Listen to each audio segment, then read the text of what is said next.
After owning 2 campers and a truck camping setup and camping out of my truck for probably about a decade now, here are 13 things I wish I knew before I went out and actually bought my own camper. Number one is that the camper is just the beginning. Cost that you think about when you buy a camper is the actual purchase price of that camper, but there is so much more to it. There's all the accessories that add up. I had to spend over $600 just in accessories to be able to use my camper once I actually bought it. You have the registration and the insurance. I never thought you had to insure your camper. I don't know why that never crossed my mind, but it ended up costing me a few $100s the first year of insuring my camper, and I never even thought about that. Maintenance and repairs, you have to keep tires on it, you have to keep greasing your hubs, anything that goes wrong, your lights, things like that, you need to keep up with that. That all costs money. Storage fees if you don't have anywhere to put your camper, any upgrades that you might do, all these things cost money. When I first bought my camper, it cost me about another $1,000 to get my camper on the road and ready to use for my first camping trips. You'll probably use your camper less than you expect to. When you buy your camper, you're probably expecting to go out and use it every weekend. And I know people who do go camping every weekend. There's one guy that I work with, I swear every weekend he puts a picture up at a new campground. That's cool, but I'm not one of those people. I don't get to use mine every weekend. I probably get to use it for about one good trip every month in the camping season. That's enough for it to be worthwhile for me to own this camper. And that's okay. You don't need to use it every weekend. As long as you use it enough to justify owning it, by all means, get a camper. Life gets busy at times and you can't always prioritize getting out and camping. But it's nice to know that you always have your camper and it's ready for you when you finally have the chance to get out and go camping. When I first bought my camper, I think our second trip that we took with it was we lived out of it for 3 weeks and we traveled out west. That's the most we used our camper. Now I kind of use it here and there, about once, maybe twice a month in the summer. The setup matters more than the actual size. If it takes you 4 hours to set up your camper at the time you get to the campsite, you're doing something wrong. It's a little too complicated. It's going to turn camping into an actual hassle. If I get my camper at the campsite, I can have it set up ready to go in about a half hour, if that. Again, I have a very small camper, but that's why I like it. And even more so with my truck camping setup, I can have my camper set up ready to sleep in like 5 minutes. And that's really important to me because it makes camping not so much of a chore. You can get to where you need to go, set up quick, and go to bed. Camping shouldn't be about the setup. It should be about the destination, where you're going, the people you're with, not so much about having an overcomplicated setup. Keep it stupid simple.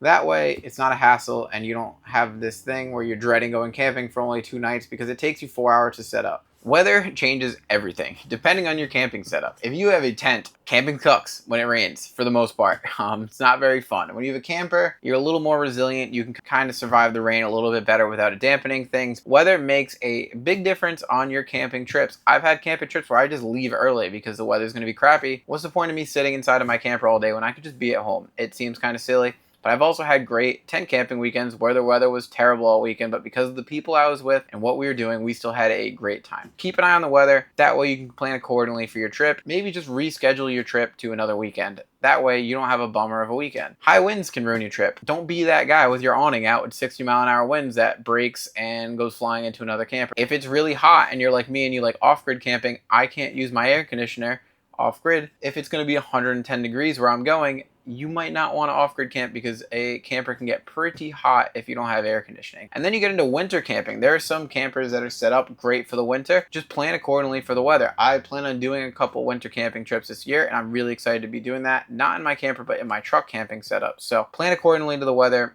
It really matters. If you have crappy weather, you might be better off rescheduling and not using your hard-earned vacation time for a crappy trip. Campgrounds aren't always necessary even though you have a camper. There are many places that you can go camping that aren't part of a campground. When I first got my camper, I went to go book some campsites and I was shocked to see that some of them are over $100 a night and you have to bring your own place to stay. I thought that was absolutely insane. But once I got more well versed in camping, I learned that you can find state parks, national forests, there's boondocking and dispersed campings, and there's even apps like HipCamp, which can get kind of pricey, but it gets you away from a campground if that's something you're into. Getting away from a crowded campground is my preferred way of camping, so I kind of veer towards these alternative campsites. Probably not going to have full hookups. You might not have a dump station, so you have to get a little creative with that thing, but campgrounds aren't always necessary, especially if you're camping with a tent or a truck camper. You can get a little more creative versus when you have to tow a camper behind you because there's not always enough room to tow a camper into the middle of the woods somewhere to disperse camping. I want you to know that even if you're buying a camper, you don't always have to stay at campgrounds, and I prefer to not stay at campgrounds. Number 6, I very much learned on my most recent camping trip, which was our first camping trip with our 6-month-old baby.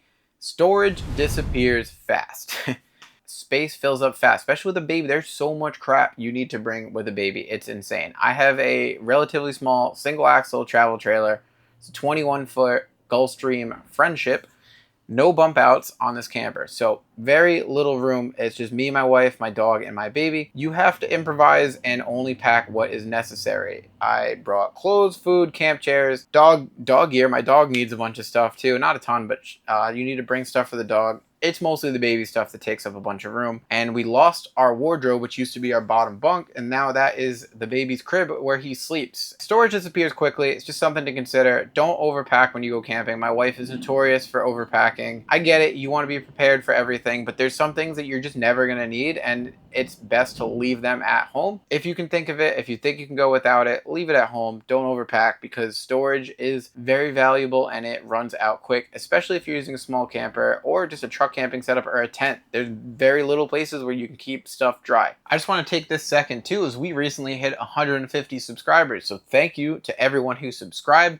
I am eternally grateful. Let's get to 200. Check out my video of my camping trip to Vermont. I'm super proud of that video, and I think it came out really nice. If you want some nice relaxing camping videos, I finally had the chance to go on a trip and be able to film things properly. Super excited with how that came out. I hope you guys enjoyed that. If you're new here and you're enjoying this video, please give a like and subscribe. It would really help me out a ton, especially a small channel starting out. I just want to drop this in there in the middle just to kind of say I appreciate you guys and thank you for 150 subscribers. All right, number 7, you're going to spend more time outside than inside. The whole point of camping is to get outside. If you're going to be sitting around your camper, just stay home. What's the point? Why are you spending all this money in gas, insurance on your camper, campground reservations just to sit inside your camper? That's just silly. Get outside, go by the campfire, drink some beer, go do some hiking, go swimming in a river. That's one of my favorite things to do, is go swimming in a lake or river somewhere in nature. The whole point of getting a camper is to get outside. If you're buying some big fancy camper just so that you can tow the Taj Mahal to the campground and flex on everybody, this might not be the hobby for you. It's important to go camping, get outside, spend quality time with the people you want, and do some outdoor activities. Some people may go to campgrounds for the social experience. I don't, but if you do, that's important to get outside and enjoy the quality company of the people around you. Camping is about getting outside, spending more time outside of your camper. Get out there, enjoy life. Don't be stuck inside your camper all day like I am on this rainy day just filming a video. Number 8 is that you don't need every new fandangled camping gadget. You don't need to buy a gigantic solar system. You don't need an outdoor TV, a huge outdoor kitchen. You don't need fancy cookware. I have a little camp stove that I use to cook outside when I don't want to cook inside and cook messy things. I have a very small solar system to keep us bare minimum functioning. If you're not camping because you want to buy more gear, then you're doing something wrong. It's important to get out there and camp, and if you find something that makes your camping experience much better and it provides value, by all means go get it. But it's not about the gadgets, it's about getting out and camping. So half the stuff I bought a generator. I didn't need it. My next video will actually be about the things that I purchased for my camper that I regret buying, so tune in for that video. You don't need all these gadgets. It's important to just get out there and camp. All right, this next thing I really did wish I knew before I bought my camper, because I actually purchased my first camper that I was actually able to use in April. And I live in Massachusetts, where there's a small window of camping. Most of the good campsites are already booked out for the summer, especially the ones near the ocean, by the beach, by the lakes, things like that. So campsites actually require a lot more planning than I thought. I didn't realize that they would book out so damn far, especially the good ones. One of my favorite campgrounds by the beach around here is very cheap, and those sites you need to book 4 months in advance on the dot, or else you're not getting a spot. So that's very important. First come, first serve spots are tough to get. If you're showing up on 4th of July weekend on a Friday night, you're shit out of luck. You're not getting a campsite, and you need to understand that, especially in the summer, busy tourist areas like New Hampshire around here. You show up on a Friday night, you're going to have slim pickings for camping, and you need to understand that. Plan ahead. Maybe get the Friday off. That way you can drive up Thursday night instead of Friday. Help boost your chances of getting a good camp spot. You can't just show up last minute and get camp spots. There are hundreds, thousands of people who are into camping just like you, and they planned better than you did, so you need to consider that when you're looking for places to stay. Camping can actually save you money. You think buying a camper for $10,000, it's a money pit, which is true. It's a money pit. Campers fall apart. They depreciate. Something to consider. My vacations are cheaper than they ever have been. I haven't spent money on a big vacation in quite a while because we're perfectly happy going camping in our camper for a weekend. You don't have to fly somewhere. You don't have to pay for a hotel. you can cook wherever you are because you have this rolling kitchen with you. So saves you a lot of money on a traditional vacation. Weekend camping trips can be done for under $300, including fuel, especially when you're close to home. I vacation cheaper probably than I ever have now that I have my camper, and it's something I'm super appreciative of, and it helps me get out without feeling guilty about it. Number 11 is that the maintenance does not end on a camper. Every year you need to go through and do your maintenance, and if you don't, you're going to be in for a rude awakening if your camper starts falling apart and you have a bunch of money into it. You need to do the wheel bearings every year. You need to check your tires. If they get 7 years old, it's probably time to replace them before you get a blowout. You need to winterize it or else you're going to freeze and crack your pipes. You need to do roof seal inspections. That's super important. If you don't have your roof sealed properly, you're going to have water leaks. Your camper is going to start rotting from the inside out. They require a lot of attention if you're thinking about buying one and you're not sure if it's for you, especially if you're going to have to pay somebody to maintain your camper. That adds a whole nother aspect to the cost of owning a camper. I kind of knew once I got into it, the maintenance, but I didn't really realize the extent and kind of how fragile the roofs of these things actually are and how much attention they need to keep up with the roof and make sure it doesn't leak. This is something I learned when looking at a few used campers and my original camper experience, is that campers are not built to last. They're made cheap unless you get certain kinds. Certain kinds are definitely built to last, like the fiberglass ones, the Airstream ones, and just certain ones are constructed better than others. I first learned this because my first camper, I had this dream of getting one of the old Toyota pickup truck campers and buying one of those to fix it up because I love old Toyotas. Literally my favorite thing. You're gonna learn that about me the more you watch my videos. I love old Toyotas. They're my favorite. And I bought one, and I thought I got a pretty good deal on it. I think I paid $4,000 for it. It ran and drove. I drove it back from Buffalo, New York when I bought it, but it had some water leaks on some of the windows because it's the wood framed camper and it's very vulnerable to leaks, especially when I think it was the 1990s. So that is a 30-year-old camper at this point. So you can imagine the condition that thing was in, and I tore it apart and realized I was in way over my head. Most campers are built like this. The camper I'm sitting in now is a similar build quality. It's just a tow behind camper, but it's much newer. You're buying a camper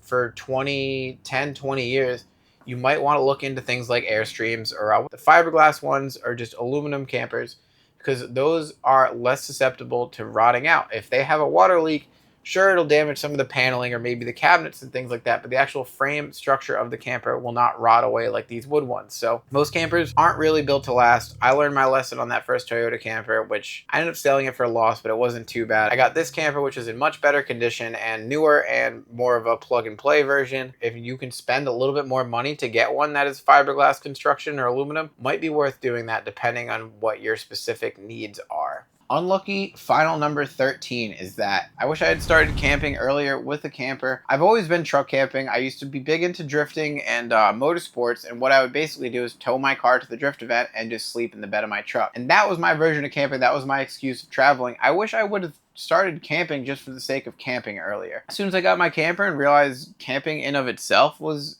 an enjoyable way to spend your weekend, and it lowered the cost of my trips significantly because I'm not towing a race car that just literally would burn money every time I took it out. I wish I had started camping earlier. It's something I really enjoy, especially now that I have a camper and a family to enjoy it with. That's very important. My dog might like camping more than I actually do. So now that my son went camping and actually enjoyed his first camping trip and wasn't up all night, I know we can take him out and kind of create some great memories with him. So I wish I started earlier, but it doesn't matter. Better late than never when starting. If you're thinking about starting, get out and do it. Hopefully this video hasn't scared you from anything camping. I just want to kind of put that out there and let you guys know things that I wish I knew, wish somebody told me these things. They're not rocket science, they're not any crazy realizations, but it's just things to consider if this is something you're looking into getting into. If you're thinking about buying a camper or thinking about buying a tent or thinking about buying a truck camper, any of those things, hopefully this helps you out. If you've been camping for a while and you agree or disagree with any of these things, let me know. I am always open to people's disagreements. Everyone's experiences are different. They might be different from mine. I'd love to hear it. And what's one thing you wish somebody told you? If I missed that and you had one thing that you wish somebody told you before you got a camper, let me know. Thank you for watching. I'll see you on the next one where I talk about purchases that I regret. There's a few of them and I might have kind of touched on them a little bit in this one. So yeah, thank you for watching. Enjoy the rest of your day.